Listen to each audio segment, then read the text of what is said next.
Good morning, class. Good morning, teacher. How are you today? We're fine, teacher. Good that please be seated. Thank you, teacher. This time we will be having an activity. So I prepared a flag and a question and pictures that will represent as your answer. So I will divide you into two groups. This will be the group 1 and this will be the group 2. This is for the group 1 and this is for the group 2. So, we will see also on how you quick on thinking or how you quick on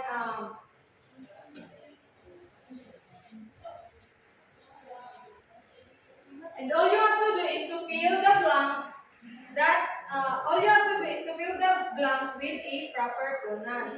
So each group got the correct answer have a rewards or a points. Understood? Yes, teacher. Okay. For the first picture, when I say 1, 2, 3, you are going to raise your flag. For the first picture, 1. Are you ready? 1, 2, 3. Okay, very good. All of you got the correct answer.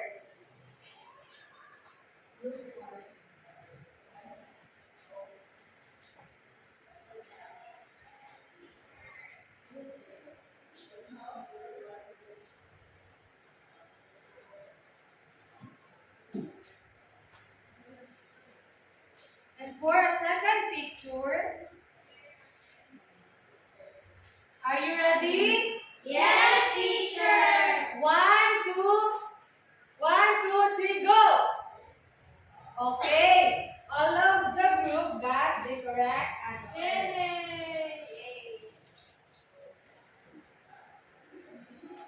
And for the third picture,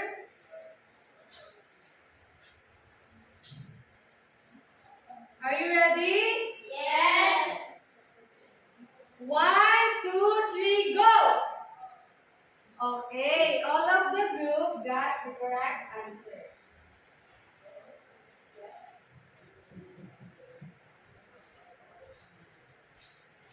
And for the last picture, are you ready, class? Yes, teacher. 1, 2, 3, go! Okay, all the group got the correct answer. So, for the first picture, kung saan mo dapat ang tama ay ni? Okay, very good. He is scared. For the second picture, okay, she is an actress. And for the third picture, it is a dog. And the last one, they are a doctor. Okay. So all the group got 4 points.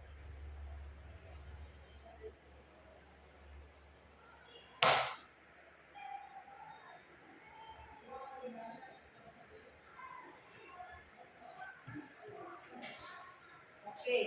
So last meeting, we discussed about a pronouns. So this time, I prepared a box, and this box, all of your name na-agree sa sulod. So, I will pick a name, and kung kinsa itong mapilian na pangalan, mao ang mag-answer sa mga question. Understood? Yes, teacher. Okay.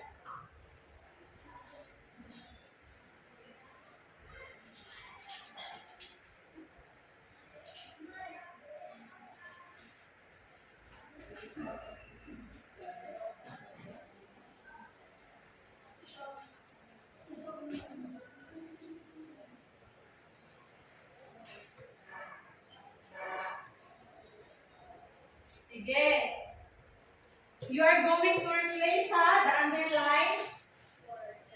underline words. So first name is Aljin. You are going to replace the underline number 1. Yes. Basahin lang nimo. Mom made waffles for Mary and Alexis. Then teacher. Then, so, it is for class. Yes, teacher. Okay, very good. So, Mom made waffle for Mary and Alexis. So, doon man sila, then. And number 2, isa kaya ang swerte na mapilian. Rika. Okay, Rika. Please read. Isabella wore a pink toto while she practiced ballet. She teacher. Okay, very good. So, she wore a pink tutu while practice ballet. Number 3.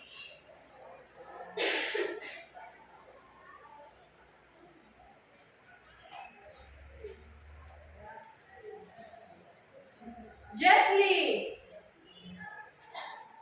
We are going to read and replace the underlined word number 3 questions. Dad promised Mike and I that he'll be home early. They then Yes, Jesly.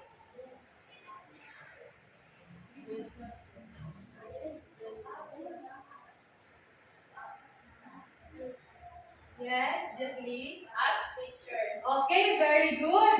Dad promised Mike and I, so ask. That he'd be home early. So, Jesly got the correct answer.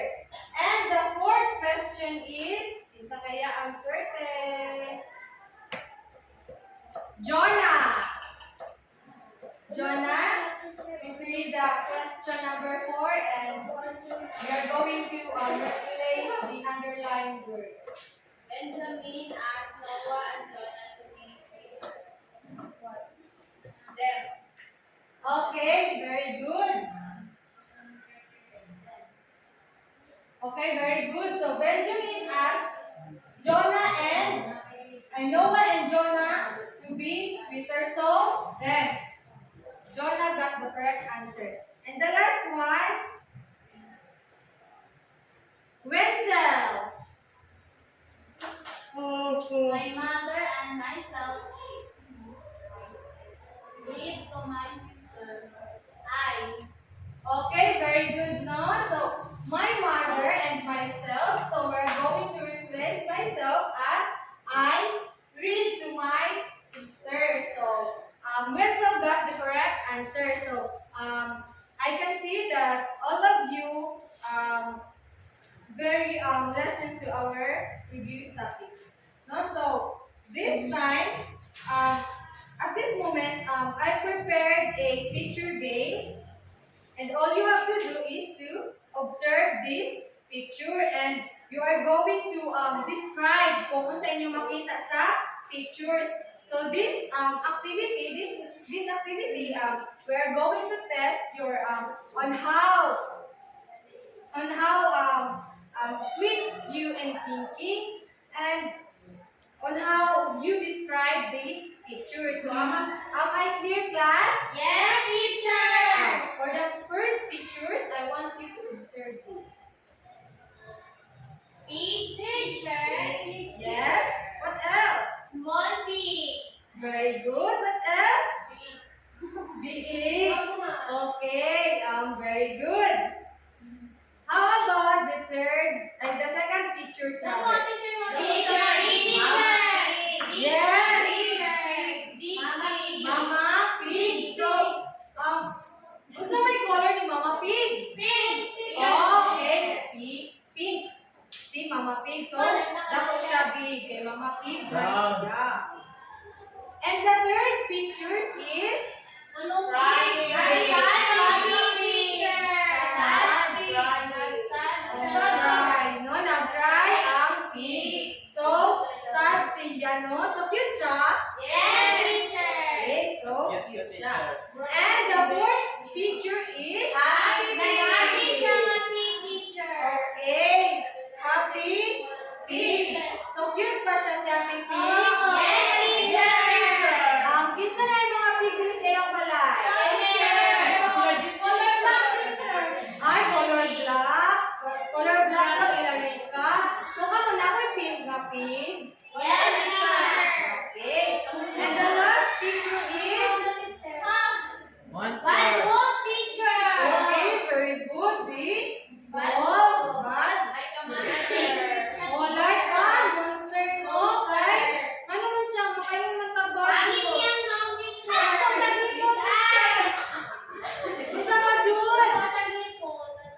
question are correct.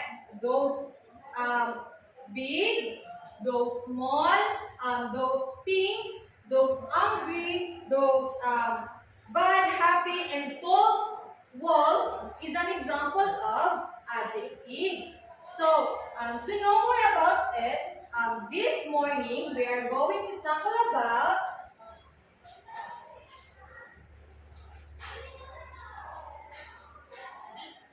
adjectives. But before we proceed, I have some rules that you must to follow. Please read, everyone. Speak properly. Listen carefully. Raise your hand if you want to answer. Do not talk to your seatmate. Okay. Who among you here love storytelling? Teacher. So gusto mo mag-storytelling ta karon? Yes, teacher. Okay. Is excited? Me, teacher. Okay. But before ta mag-storytelling, in order to us to know the meaning of this word, we are going to know first the fortune. So what is fortunes? Please read. Meaning wealth or prosperity. So, wealth or prosperity. So, ano naman ang wealth or prosperity? So, kanang money o kayamanan, money and yes. Yes, Rika? Yes, Dato. And next, the impatience. Read. Please read. Meaning not willing to wait. Okay, so not willing to wait. Kung ang patient, so maka-wait siya, ang impatient, so not willing to wait ka naman. Mainitin. Oh, or mag-dali. Dali. Next is Appetite. meaning A strong desire for food. okay. A strong desire for food or kanang ang panlasa. Or imuhang gana. So this morning, we are going to read a story entitled The Three Little Pigs. One day, some around, Please read. Once upon a time, there was an old mother pig, and she didn't have enough food to feed them. She sent them out into the world to seek their fortunes. Each pig decided to build a house to protect themselves from the hungry wolf who was known for destroying houses and eating the pigs. The first pig, who was lazy, built a house of straw. Okay. So, muna siya sa first pig. Nag-build lang siya house with the use of straw. The second pig, who was a bit wiser, built a house of sticks. The third pig, who was diligent, built a sturdy house of bricks. When the wolf tried to blow down the houses, only the brick house stood strong, saving the pigs from being And then, so, once upon a time, there was an old mother pig. So, mo siya si mother pig. Tanawa sa pictures.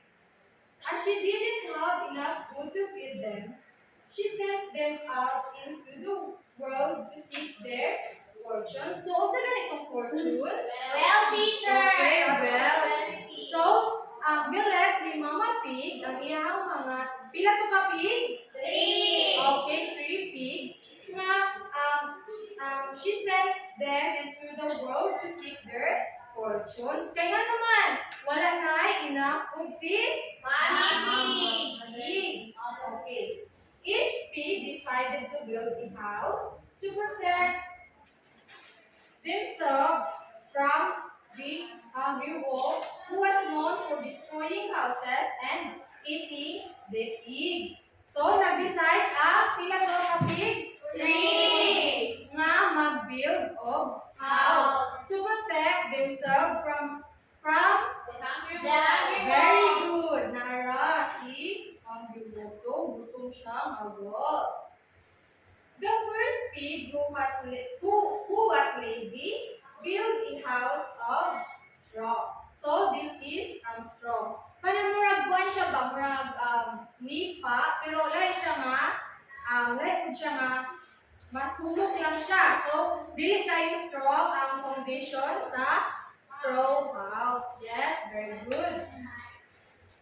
The second pig who was a bit wiser build a house of sticks. So, nara. Wood of stick. Yahan gi. So, para sa duha ka pig na una nag-build. Kung sa bisa may mas strong ilang house. Si Second pig. So, second pig kay. Nag-build siya house of sticks. Okay, very good. And the third pig, who was the legend, built a sturdy house of bricks. When the wolf tried to blow down the houses, only the brick house stood strong, saving the pigs from being eaten. So, kay giblow naman sa wolf ang ilang mga balay, only sa third pig ang nagpabilin. Very good, Jonah. So, based sa atong gibasa nga story, what did the three little pig use to build a house? Used to build their houses. Straw features. So what else? Sticks. Bricks and Sticks. stick. Very good. Who tried to blow down the houses of the pig? Algie? The hungry wolf feature. Very good. Next question. Which little pig outsmarted the wolf in the story? Kinsa? Kinsa si little pig? Algie? The little pig teacher. Number Third little pig. Okay, very good. What value did the little pig show in the story? So, kasi makahatag sa akong value being, gipakita sa three little pigs sa story. Right. Anyone? Wenzel? The third pig showed the value of hardworking by building a brick house. Okay, very good, no? So, murag nag-isip-isip jud og sakto si third little pig nga mag-build siya og brick house. How did hard work benefit the third little pig? So, may naka-benefit siya ha? Sige, Algin. Para ma-stay safe lang yapon siya teacher sa hungry wolf. Okay, very good. So, last question. What lesson or values can be learned from the story? What values or lesson can be learned in the story entitled The Three Little Pigs? Yes? Ang teacher, dapat is maging wise daw sa pagpili sa usang autobiko. Yes, very good. What else? Jonah? Yes? What value? So, ang teacher, kana nilito, kana muna-muna ko sa imong pag-sir ni buhaton, dapat kumakan ka. Very good, no? So, kailangan na mag-una sa tabago ta mag-make or made of decision kay para dili ta magmahay. Then, maprotektahan po na to atong mga kaugalingon. So now, let us proceed to our discussion.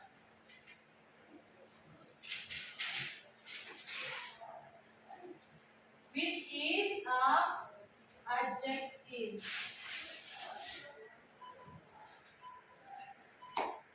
What is adjective? So please read everybody. It's a word that modifies or describes a noun or pronoun. So there are types of adjectives, which is the proper adjective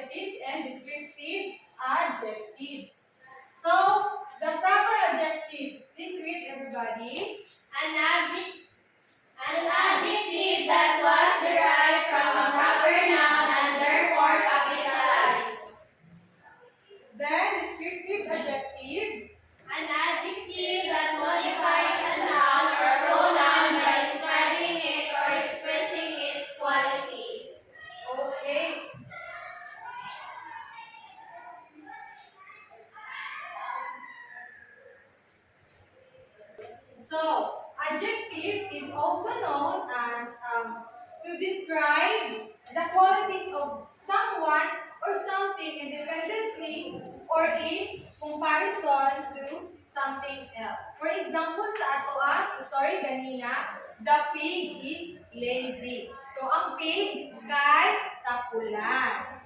So, there are three types of adjectives, which is proper adjective, descriptive adjectives, and the adjectives of number. So, first, dito sa adjective, proper adjectives rather. An adjective that was derived from a proper noun and therefore capitalized. So, for example, is the old mother pig. In the descriptive adjective, an adjective that modifies a noun or pronoun by describing it or expressing its quality. So, through describing. So, for example, Rolly is a handsome boy. I have a beautiful mother. Wenzel is a lovely person. Okay, understood? Yes, And teacher. the last one is the adjectives of number. Please read, everybody. Also called numerous adjectives shows how many persons or things are met. So, there are two types of adjectives of number. So, first is Definite numerals. Show some exact numbers. and Definite numerals. and Definite numerals.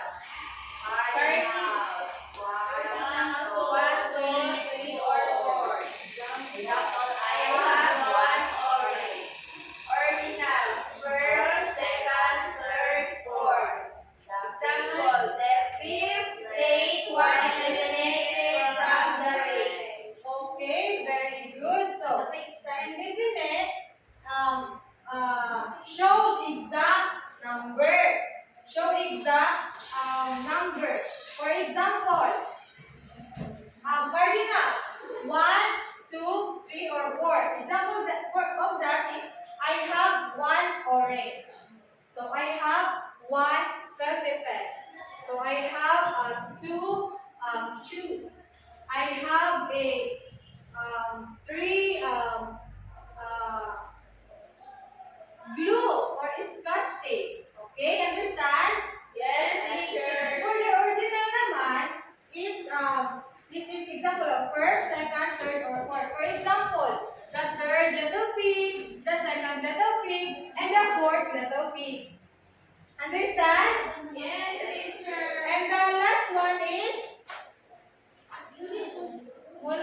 please read everybody. Multiplicative. Single, double, triple. Example, I won double ticket. Okay, very good. So, for example, I won double ticket or triple ticket or single ticket. And next, Indefinite numerals. Do not show an exact number. All, some, exact, none, many, few, several, and etc. example. Some people showed at the protest. Okay, who can give me example with indefinite numerals? Anyone?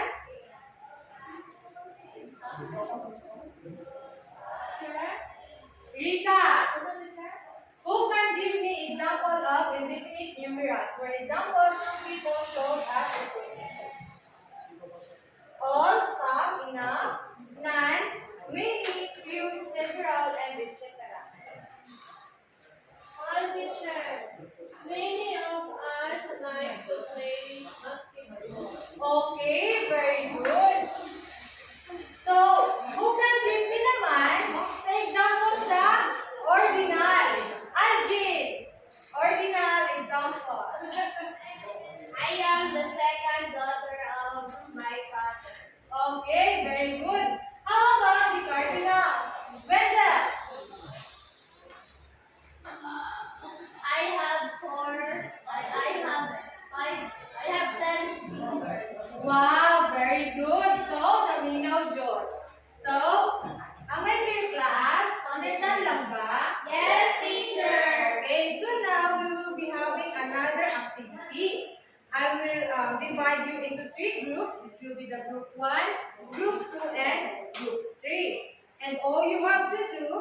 a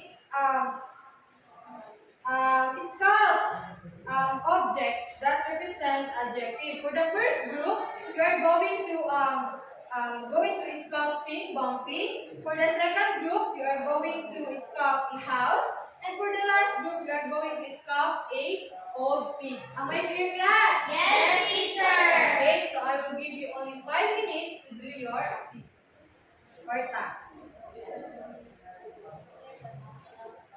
You may now start class.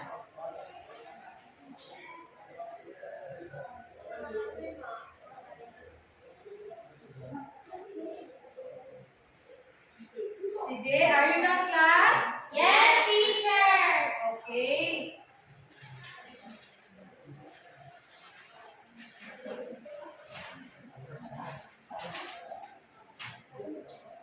So this time, I prepared the questions that you need to answer.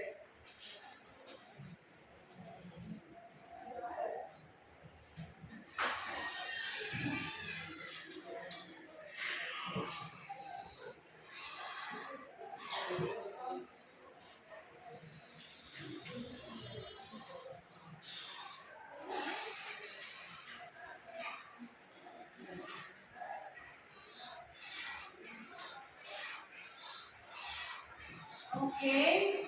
Can you read the direction, class? Choose the letter of the correct answer. Okay, so you may answer this one in your 1/2 lengthwise. Done na po, teacher. Okay? Wala pa, sige. Take your time.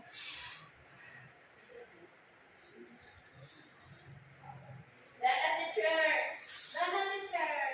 Okay, Dana, kanan. Yes, teacher. Okay.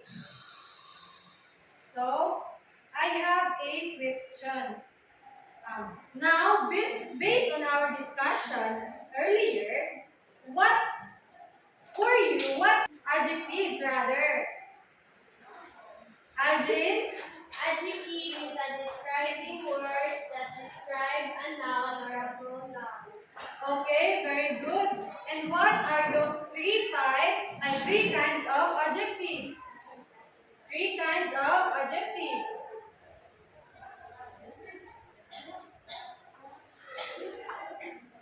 Okay, Wenzel, what are those 3 kinds of adjectives? Proper adjective, descriptive adjective, and adjective of number. Okay, very good. And what are those 2 types of adjectives of number? Adjectives of number. Sir, Rika? definite and indefinite numerals.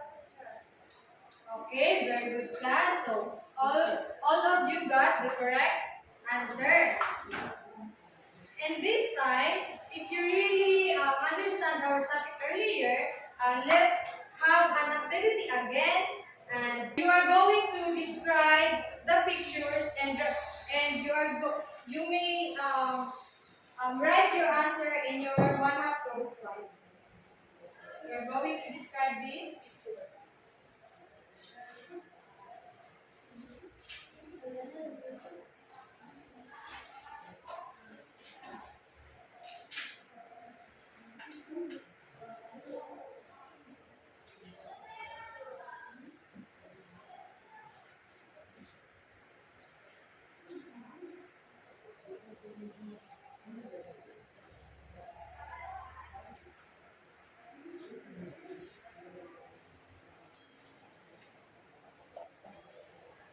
Okay, you may start now.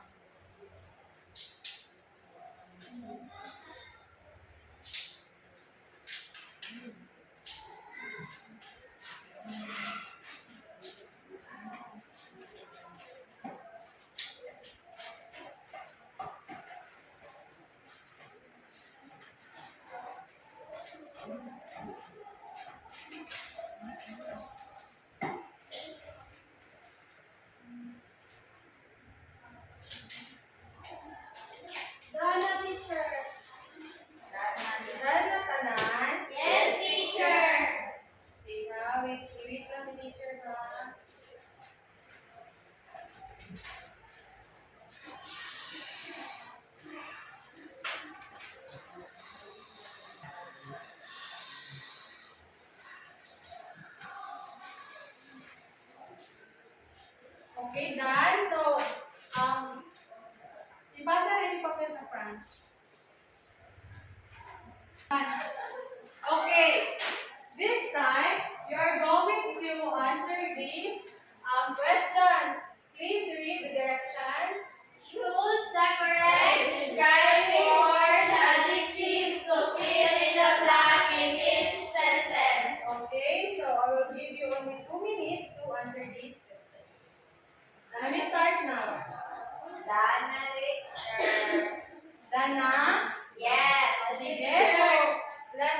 check kung tama ba yung mga answer. So, number 1. The cat chased the mouse. Black house. So, si tama. Small. Letter A. Number 2. She wore a black dress to the party. Beautiful. Very good. Number 3. The cake was black. Tasty. Okay, very good. And number 4. He lives in a black house. Tiny. Tiny, very good. The Flowers in the garden are yellow. Okay, very good. So, kaya naminaw man dyan mo kang teacher, kung nagbinutan mo, so na-ay reward for ihatag sa inyo si teacher. Yay. Ara!